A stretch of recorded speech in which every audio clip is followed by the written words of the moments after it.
Olá, internauta! Estamos de volta com minutos de argumentos através do guarapuavatube.com.br. Aqui vamos conversar sobre vários assuntos para a nossa cidade, trazendo debates que envolvem o seu dia a dia, onde quer que você esteja.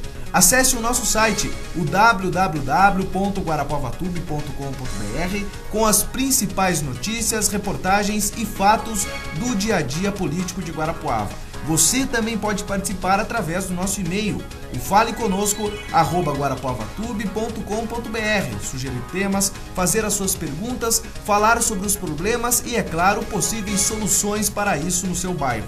E hoje, o Minutos de Argumentos vai debater um tema muito importante, a educação.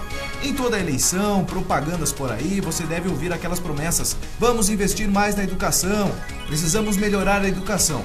Por isso, hoje, vamos falar sobre alguns assuntos importantes para a melhoria e a qualidade em nossas escolas e universidades.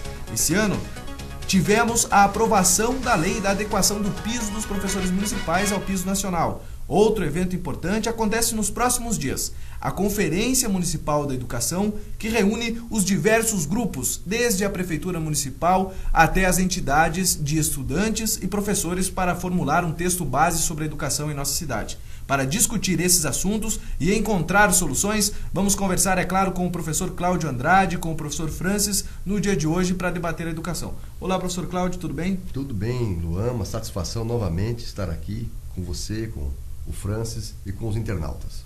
Olá, professor Francis, tudo bem? Olá, Luan. Olá, Cláudio.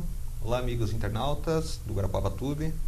Professores, nós temos uma forma de medir, talvez, a qualidade da educação, as estatísticas da educação, onde o governo a cada ano apresenta suas metas e apresenta suas notas por um âmbito nacional, um âmbito estadual, um âmbito municipal e através aí até mesmo de cada escola municipal, escola estadual em todo o país. Como que tem sido e como que funciona essa medição que se chama o IDEB? Então tá. O IDEB, o Índice de Desenvolvimento da Educação Básica, né? Esse índice, ele toma, não somente aqui no Brasil, é um índice que é calculado também em outros lugares do mundo. Tá? A meta do Brasil em 2022 é alcançar 6 pontos. Essa pontuação vai até 10. Tá? 6 pontos que seria a educação dos países desenvolvidos. Né? O IDEB aqui no Brasil ele foi criado em 2007 e ele serve para medir a qualidade da escola ou da rede de ensino. Né? Esse indicador ele é calculado com base no desempenho do aluno e em avaliações do INEP, né, e suas taxas de aprovação. Ou seja, não é só a pontuação que o aluno vai fazer na prova que vai dar o resultado, contribui para o resultado do IDEB, mas também o índice de reprovação ou aproveitamento do aluno em sala de aula. Interessante. Tá? O IDEB, para que de uma escola ou de uma rede, para que uma escola ou rede cresça, né, o número de IDEB, então é preciso que o aluno aprenda, que ele participe das aulas e não repita de ano. Então é esse o resultado que o IDEB dá. Ele representa o quê? É uma iniciativa pioneira de reunir num só indicador 2 conceitos igualmente importantes, tá? Para a qualidade da educação, né? Que vão medir a qualidade da educação, que é o fluxo escolar e as médias do desempenho, né? Como eu já falei, nas provas, nas avaliações que são feitas pelo INEP. Ele engloba um enfoque pedagógico dos resultados. Com esses resultados é possível avaliar a situação da educação e através dessa avaliação é possível tomar medidas em políticas públicas que possam... O diagnóstico. Isso, que possam ser diagnosticados assim, aonde estamos, para onde vamos e aonde queremos chegar. A questão do remédio, né? A questão do ato cirúrgico. Detecta-se o problema minuciosamente, o ponto nevrálgico, e daí o próprio governo federal ele tem como reverter o processo, né? Através de ações estratégicas ou até, de repente, o aumento do investimento. Sim, até se o IDEB da própria cidade apresenta um número inferior, muitas vezes, ao que já acontece em outras cidades, é necessário ter um investimento maior, é necessário ter uma política de incentivo maior na educação. Não era você que falava ontem que há uma grande diferença conceitual de investimento na educação e despesa com a educação. Exatamente. Então, a gente olhando os resultados os gráficos que mostram os resultados da escola pública e escola privada, o que contribui bastante para que esse índice que, digamos, vamos pôr aqui em questão do Brasil, o total do índice observado em 2011, ou seja, a pontuação do IDEB é de 5 pontos. E esse total inclui a escola pública, estadual e a municipal, né? E a privada. E desses, a privada, ela colabora com 6,5 pontos no IDEB. Ou seja, o percentual que o Brasil tem do IDEB, ele está, a escola privada é a grande colaboradora para que esse... Se não fosse a escola particular, então, os índices seriam assustadores. Seriam mínimos, né? Que nem traumáticos. Traumáticos, Cláudio. Porque veja bem aqui, ó, a escola pública ele teve um índice de 4,7, sendo que o esperado é 6 pontos para que a educação consiga chegar aos pés, né, alcançar os países onde países mais desenvolvidos na questão da educação. Tá? Pensando da seguinte forma: se a escola pública não consegue alcançar ainda esses índices, tem os índices menores, e a escola particular ela está dentro do índice esperado, quer dizer o quê? Enquanto as instituições privadas pensam na educação como investimento, talvez a educação pública ela seja pensada como uma despesa e não como um investimento. E aí que está o gargalo, e aí que está o problema. Isso, porque é o seguinte, todo mundo quer evitar despesa, né? Mas quando é algo que retorne em lucro, que beneficie instituições, coisa e tal, daí é um investimento. Então é a cultura de pensar despesas, pensar a educação brasileira, pública, principalmente, como uma despesa. Isso tem que mudar. E tem aquela questão da obrigatoriedade, né? A educação, o gestor público, ele não pode ser obrigado. Ele é obrigado, nós sabemos, né? Existe até um limite ali de investimento, né? Mas ele deveria, por conta própria e por vontade política, não pensar nisso enquanto é a minha obrigação, né? Ele tem que pensar que a sua ação governamental vai resolver muitos problemas, inclusive problemas de saúde, inclusive problemas sociais, né? Inclusive problemas culturais. Né? Mas a grande questão, Luan, que você colocou aí no início da sua fala, é como então Guarapuava, vamos falar da nossa cidade, pode melhorar o IDEB. É aí que entra o novo governo municipal, com a nova secretária municipal, bastante disposta, bastante entusiasmada para, de alguma maneira, agir para que, num curto ou médio período de tempo, a gente possa reverter o quadro de Guarapuava, né? Eu me lembro, e você deve ter acompanhado, Francis também, que o próprio prefeito municipal, assim que assumiu o governo municipal, ele esteve em Foz do Iguaçu para saber como que aquela cidade tem um dos melhores índices. Tem um dos melhores índices. E não tinha, né? Sim. Anos atrás, Foz do Iguaçu estava igual ou pior a Guarapuava. O que essa administração municipal teria feito para que o IDEB, né, tivesse aumentado consideravelmente? E é por isso que nós precisamos falar de experiências bem-sucedidas, né? O que os outros estão fazendo de bom, nós também podemos fazer, não é isso? Isso mesmo. E algumas questões, eu acho que a gente pode pensar até em possíveis soluções ou algumas questões que podem ajudar nessa situação do IDEB.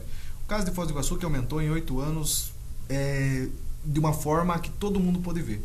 Em 8 anos chamou atenção o aumento do índice do IDEB. Se nós vemos que a escola privada consegue ter um índice alto, infelizmente a nossa escola pública, que é o que é para todos, ainda tem um índice pequeno. Como? Através da participação de pais, através da participação dos professores, através da participação da comunidade?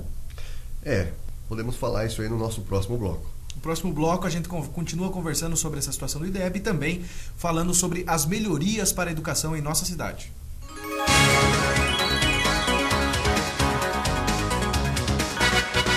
Voltamos com Minutos de Argumentos, hoje falando sobre educação, os índices do IDEB, as melhorias para as nossas 47 escolas municipais e toda a educação no município de Guarapuava.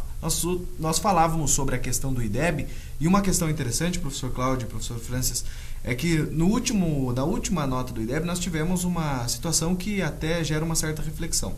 As escolas que tiveram as menores notas do IDEB, no caso da escola da Palmeirinha, do Colégio Estadual de Palmeirinha, enquanto uma instituição estadual, e no caso da escola da Princesa Isabel, do município de Entre Rios, que é uma escola municipal e teve também uma das notas mais inferiores na questão do IDEB. E fazendo reportagens, conversando com os professores, também com escolas que aumentaram o seu índice razoavelmente, como uma escola do Boqueirão e uma escola também da Palmeirinha, a escola municipal da Vila Palmira, e numa escola que já mantém um nível alto da nota do IDEB há alguns anos, como a escola Antônio Lustosa, que fica no centro da cidade, no prédio do Colégio Estadual Visconde de Guarapuava.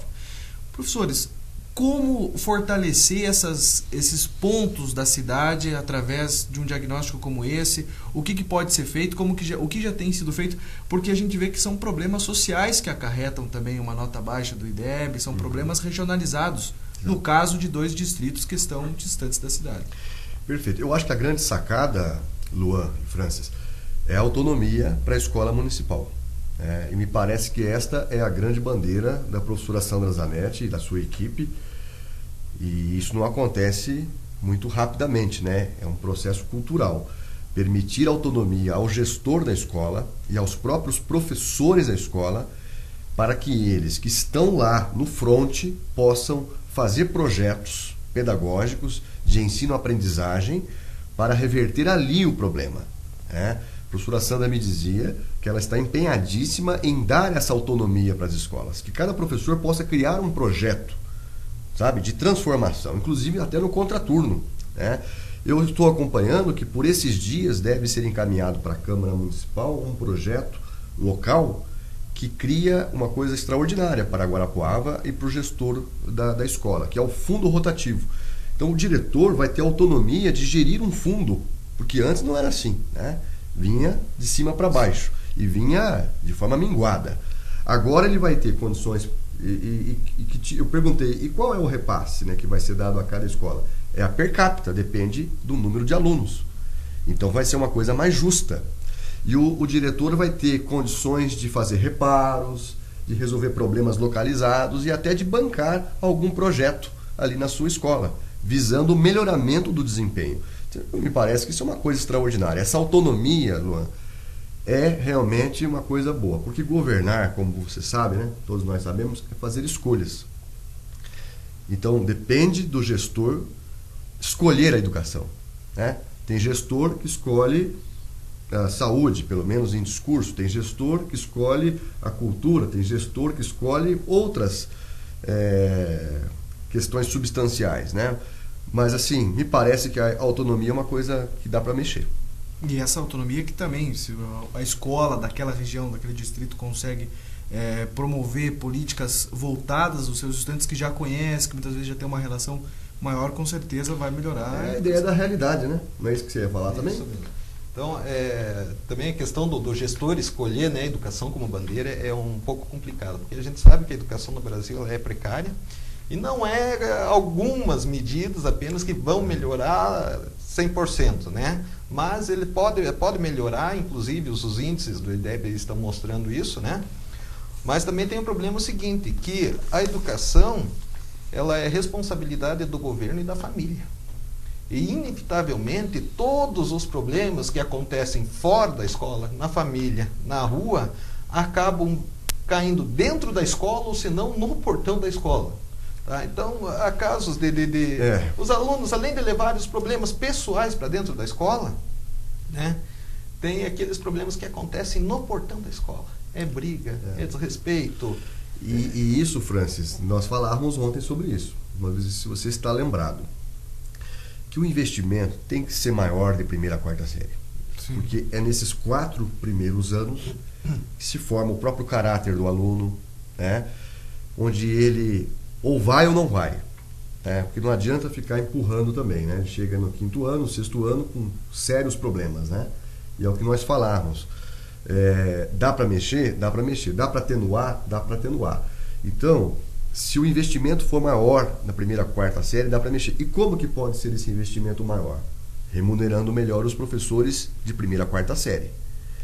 Eu cheguei a delirar um pouco ontem, Luan, dizendo que os doutores de pedagogia da Unicentro, os doutores de pedagogia da Federal, né, que terminaram seus doutorados assim, com pesquisas extraordinárias, eles deveriam ser colocados ali para trabalhar de primeira quarta. Exatamente, porque é ali que está o problema, é ali que você pode, de uma forma estrutural, mexer com a educação pública do país, né?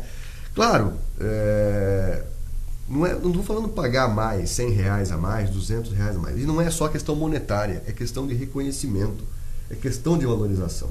O gestor é importante, que é o diretor da escola, o professor é muito importante, mas você falou bem, a relação escola e família é fundamental. É fundamental.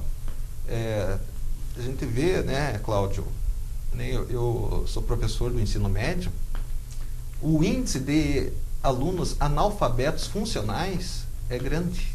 E por quê? Como você disse, às vezes a escola vai empurrando, ou o professor vai empurrando, alguma coisa tem, né?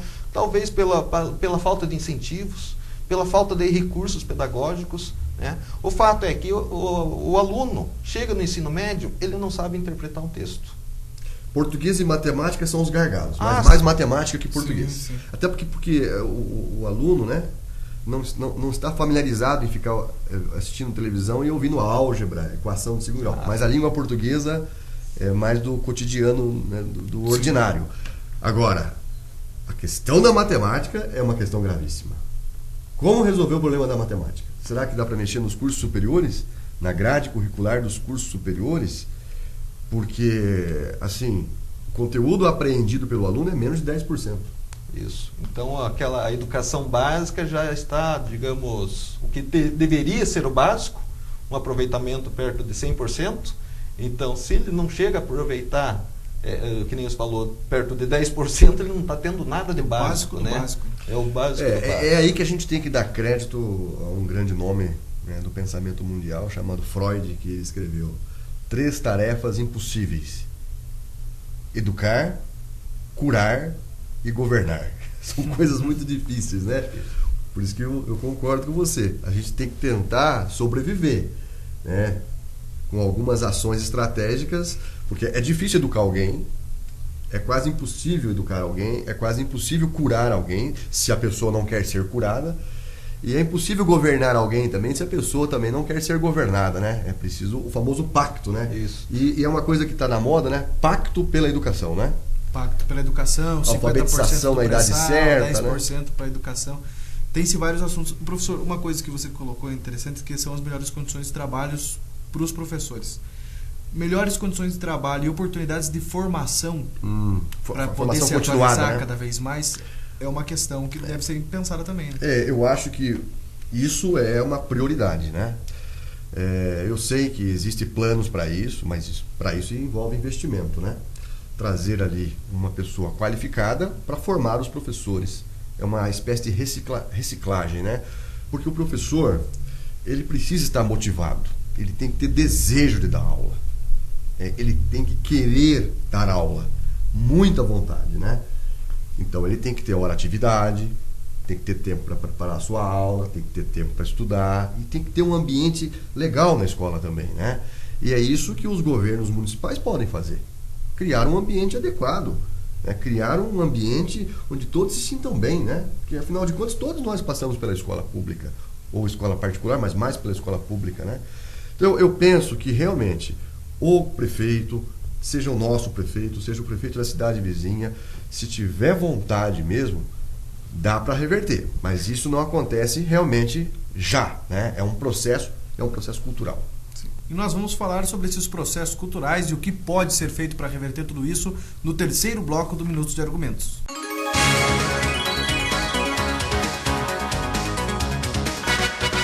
E nós voltamos com o terceiro bloco do Minutos de Argumentos, hoje falando sobre educação. E, como todos sabem, não existe um milagre para se modificar, para se melhorar a educação de uma hora para outra. mas podemos usufruir de algumas questões que podem auxiliar o professor na sala de aula ou então até mesmo os próprios alunos. E nós estamos no mundo tecnológico, né, professores? Até que ponto essas tecnologias, a internet, essa união global através da rede mundial de computadores pode auxiliar, professor? Interessante.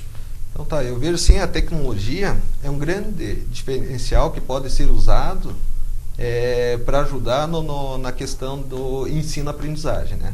Mas não adianta só ter a tecnologia, porque ainda hoje, com as tecnologias que tem, ainda a tecnologia mais usada é o giz e o quadro negro. E a saliva. E a saliva, né? Então tá. Mas quem disse que precisa ser assim?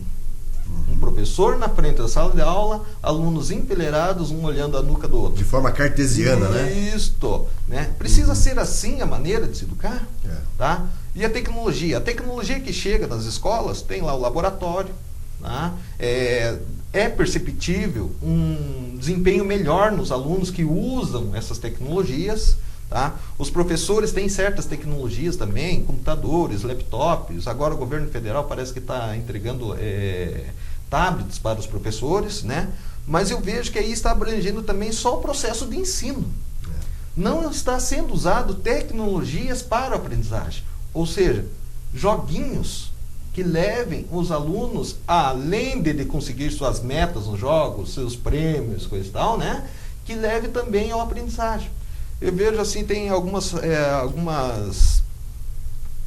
universidades de administração que eles têm uma matéria de jogos, onde é colocado em prática, em determinado sistema, aquilo, criado grupos, né? E as pessoas... Teoria dos jogos. Isso, a teoria dos jogos. E as pessoas vão desenvolver aquilo que aprenderam na prática nesses jogos. Então, por que não usar esta tecnologia também de alguma outra forma? Eu pesquisei algumas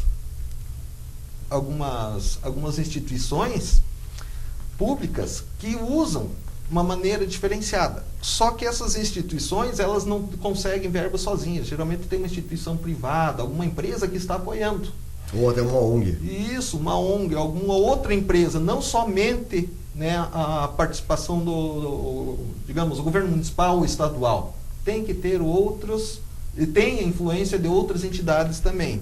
E é interessante que a maneira que é trabalhada não é mais o professor lá na frente. O professor está ali orientando. Tá? São colocados alunos de turmas diferentes, cada um em determinados grupos, fazendo uma determinada função. Eles não chegam em sala de aula e vão ver o que o professor quer. Tá? Eles têm no edital lá qual que vai ser a atividade que ele vai ter que desempenhar naquele dia. Né? E esse grupo, um orienta o outro. Os mais velhos, os que estão mais adiantados, orientam os menores. E nessa brincadeira de jogos, eles vão ganhando pontos, vão ganhando, digamos, aquelas estrelinhas que a gente ganhava no caderno, né? No jogo, porque a criançada, eles estão ligados bastante na era da tecnologia. Só que não adequadamente para a questão do ensino-aprendizagem, da aprendizagem. Eu acho que aproveitando o gancho, Luan, e também complementando o que o Francis diz, além da informática, né, além da tecnologia, a arte pode ser também um bom expediente para melhorar o IDEB, o envolvimento do aluno, a criatividade, com toda a certeza. A criatividade, a arte e a tecnologia, além de um grande melhoramento da matemática e do português. E tudo isso se faz por estratégias de ensino-aprendizagem. Conversando com a equipe da educação municipal, o sonho de consumo da atual equipe municipal é reverter números, sabe? Tanto números financeiros, para qualificar melhor os professores, certo? Quanto o próprio número do desempenho dos alunos. É uma obsessão. Eles estão bastante focados nisso aí, sabe? Eu acho isso, para nós, assim, muito interessante, né? Agora, eu sinto falta em Guarapuava de uma cultura de estudar a coisa, tá? De diagnosticar a coisa. E daí uma ONG cairia bem aqui, né? Uma ONG que reunisse pessoas de capital intelectual, né? Para tentar clinicar, né? Eu entrei em contato com uma ONG, né? Instituto Qualidade de Ensino. E eles, o que eles mais fazem? Trocas de experiências sobre metodologias que deram certo. Metodologias que podem melhorar o quadro da educação, né? Então, eu acho que nós temos que ser otimistas. Temos que acreditar, né? A gente tem que ter perspectiva. Eu acho que dá para melhorar, né? Resolver não vai resolver, mas acho que a educação pode ser ainda uma coisa que pode mudar o problema da violência, o problema das drogas, né? Enfim. A gente discute tanto a violência contra a mulher e é algo que vai ser mudado pela educação. Uma questão, e a gente volta, professor, até estive na Argentina algumas semanas atrás e eu vi o quanto uma pessoa é estudada lá. E que é pouco lembrado muitas vezes aqui, que é Paulo Freire. Paulo Freire. E a gente volta a discutir a potencialidade, a importância de garantir o incentivo à potencialidade do estudante, que é algo que Paulo Freire sempre pregava. E uma coisa que Paulo Freire sempre pregou, e as pessoas parece que não querem entender isso, é a relação horizontal, né? O professor é um colaborador e o professor aprende também. O professor precisa estudar também. O professor precisa trocar ideias e aprende às vezes com o aluno, aprende com a realidade, né? A ideia da horizontalidade é muito importante, né? A gente não pode estar num salto alto e pensar, eu sei e você não sabe. Talvez o que eu sei você não sabe, mas talvez eu não sei o que você sabe. Dá para trocar, dá para dialogar. E Paulo Freire falava muito em diálogo, né? Em dialética. Eu acho que isso deve voltar para a escola, né? Uma relação que pode ser inclusive política, né? Entre Exato. a secretaria e os diretores, entre os professores e a secretaria. E o diálogo é tudo, né? Eu acho que essa administração pode, se tiver bastante vontade, tocar de ouvir as pessoas, dialogar com as pessoas, com as entidades, com as organizações, e a conferência municipal que você citou bem no começo da sua fala vai tentar suprir essa deficiência. Professor, para falar sobre esse assunto, conferência municipal, professores, é um momento de a gente formular um texto base dos principais reivindicações e necessidades para a nossa educação aqui no município e levar isso para o Estado e depois nacionalmente ser discutido. Decisivo. Porque não adianta a gente ficar protestando, tá? Ficar ruminando, ficar remoendo, se não participa do debate, né? E o debate envolve tempo, dedicação, gasta cotovelo, gasta energia, né? Então, a conferência é o momento de se debater, de se criticar, de se buscar sugestões para que possamos influenciar a conferência estadual e, claro, influenciar o mais importante, a conferência nacional. Sim. Levar os nossos temas, né, professor? As nossas reivindicações. Tá? Questões da tecnologia, também a questão né, da valorização do profissional, né? Porque fala em educação, cai aonde? No professor. O professor ele sofre o quê?